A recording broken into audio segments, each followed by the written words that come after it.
Hello guys, आप देख रहे हैं बी 1 बिलियनर शेयर मार्केट की 39th क्लास में खुश आमदीद, जिसमें आज हम देखेंगे कि सर्कल ऑफ कॉम्पिटेंस क्या होता है और इन्वेस्टिंग के लिए ये सर्कल ऑफ कॉम्पिटेंस क्यों इतना जरूरी है। तो वीडियो स्टार्ट करने से पहले वीडियो को लाइक, चैनल को सब्सक्राइब और बेल आइकन को प्रेस कर दें। क्या आप अपना इलाज ऐसे डॉक्टर से करवाना चाहेंगे जो कि आधा डॉक्टर आधा वकील हो? तो मोस्ट प्रोबेबली आपका जवाब होगा नाम है।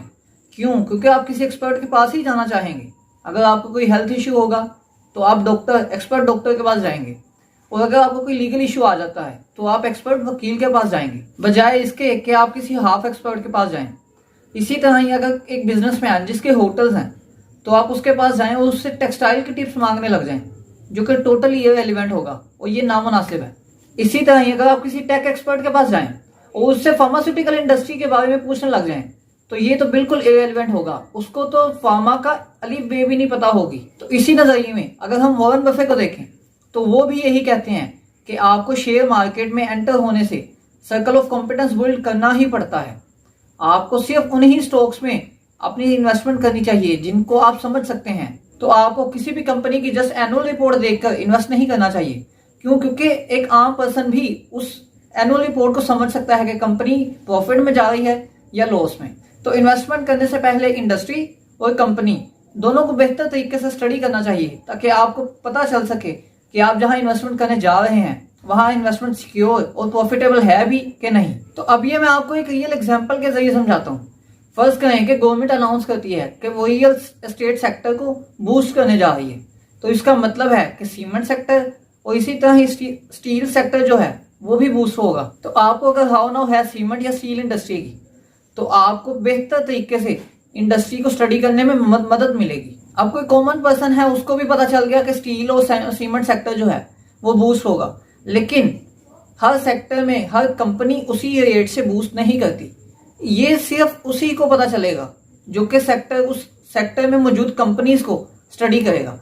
सीमेंट सेक्टर में कौन सी कंपनी बूस्ट होगी ये सिर्फ स्टडी करने वाले को पता है। जो कॉमन पर्सन है उसको नहीं पता कि वो किस कंपनी में लगाएगा और कितना प्रॉफिट आएगा। तो एक सेक्टर में जो कंपनीज हैं वो सारी की सारी एक ही रेट से ग्रो नहीं करेंगी, बल्कि हर कंपनी अपनी एवरेज के हिसाब से ग्रो करेगी।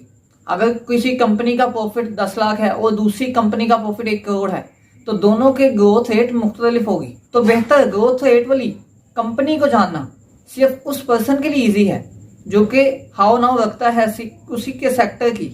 तो अब अगर आप कहें कि आप टेक सेक्टर को भी स्टडी करेंगे, टेक्सटाइल को भी, फर्टिलाइजर को भी, इसी तरह ऑटोमोबाइल इंडस्ट्री या सीमेंट सेक्टर या स्टील सेक्टर को भी स्टडी करेगा, तो ये सारी इंडस्ट्रीज को स्टडी करना एक बहुत भारी पड़ सकता है इन्वेस्टर के लिए। क्यों? क्योंकि इतना ज्यादा टाइम गेनिंग और इतना ज्यादा मटेरियल एक ही बंदे के लिए स्टडी करना बहुत ज्यादा डिफिकल्ट है। तो अगर आप ऐसा करने जाएंगे तो आप किसी 2-3 सेक्टर्स को नहीं बल्कि सब में ही फेल हो जाएंगे। वो इंग्लिश का मुहावरा है ना, jack of all trades master of none, कि अगर आप सब इंडस्ट्री के मास्टर बनना चाहेंगे तो आप सब में फेल हो जाएंगे।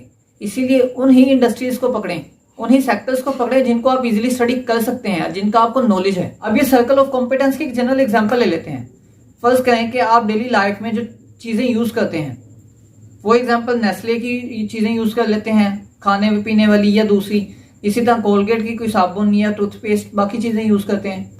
आपको इससे ये आइडिया हो जाएगा कि कोलगेट या नेस्ले ये कहीं डिफॉल्ट होने वाली नहीं, कहीं नुकसान में जाने वाली नहीं। अगर जाती भी है तो ये कवर करेंगी। क्यों? क्योंकि इनकी अपने अपने सेक्टर्स में मोनोपोली है। तो ये सर्कल ऑफ कॉम्पिटेंस बिल्ड कैसे करते हैं? इसके बिल्ड करने के 2 तरीके हैं। फर्स्ट, जॉब या बिजनेस। मीन कि आप जहां जॉब करते हैं या आपका जो बिजनेस है, फॉर एग्जाम्पल आप किसी केमिकल इंडस्ट्री में जॉब करते हैं तो आप केमिकल को काफी अच्छे तरीके से जानते हैं, केमिकल इंडस्ट्री को जानते हैं। तो आपको केमिकल्स इंडस्ट्री को स्टडी करना कोई मुश्किल काम नहीं है। अगर आप इसी तरह ही किसी बैंक सेक्टर को स्टडी करना स्टार्ट करते जो कि टोटली इररिलेवेंट होगा। इसी तरह ही अगर कोई बैंक सेक्टर वाला है, बैंक में जॉब करता है, तो उस बैंकर को इतना नॉलेज है कि वो एक आम पर्सन उसका मुकाबला नहीं कर सकता। तो उसको बैंक सेक्टर को ही स्टडी करना चाहिए, बजाय इसके कि वो टेक सेक्टर या टेक्सटाइल सेक्टर को ही स्टडी करना स्टार्ट कर दें, जो कि टोटली इररिलेवेंट होगा।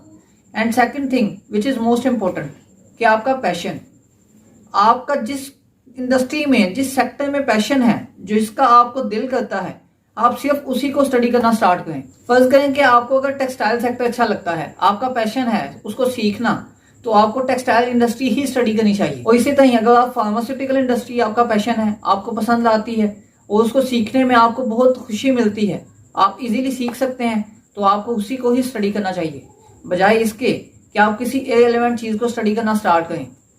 तो होगा एट द एंड यही कि जो आपका पैशन है आप उसको भी गवा बैठेंगे, जो आपने अलहदा इररिलेवेंट चीज स्टडी करना स्टार्ट की थी आप उसको भी गवा बैठेंगे। तो एट द एंड आपके हाथ में कुछ नहीं होगा।